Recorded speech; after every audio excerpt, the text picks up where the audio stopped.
Yazsam olar. Necə bir şeysin? Neysindən boynumu vur, başladım. Tələsinəmə gedəsin. Boynumu vur. Ha, vacib. Dəqiq. Ha, 100 var. Vay bu ne? Ağa sen başka dönüm. Demədim boynumu. Demirəm, elə qurbanım, mənə öldürmək fikrim varsa, başqa durur, tələsirəm dərs sulu başımı, xahiş edirəm sənə, gedəsi yerim var, vacib yerim var, dərs sula əlgəzində qadan var. Başını sürüyüm Dərs əlgəzdir. sula başqa dönüm, normal əlgəzdir gedim.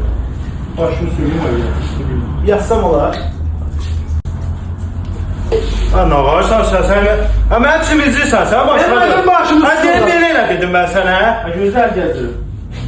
Belə eləmədən xahiş edirəm, normal yemək işimi gör, çıxım gedim də. Nəvarım, arkadaş, nə deyirsən onu edirəm, sən heç problem yaradırsan, Nəvarım, Nə qardaş. şeytana, nəysə, yaxşı. Nəvarım. Havalandır bir dənə, əl gəzdirdə, bir dənə əl gəzdirdim. Əl gəzdirdim, durun, bana təri gəzdirdim, qadar hanım, bunlar əl. Arkadaş, quru deyilsə olmasa, bunu mənə deyilmə, mənə ağlamsa, nə günə qoydum mən, başqa dönümsə. Qələtini fobiyim gəlmək. Yox, yox. Məsələsində məsələndir. Mən normal işi gör, çıxım gedim də, başqa dönümsə. Hava verir. Havalandır, hava buyur, da dur, hava buyur. Oy buyur.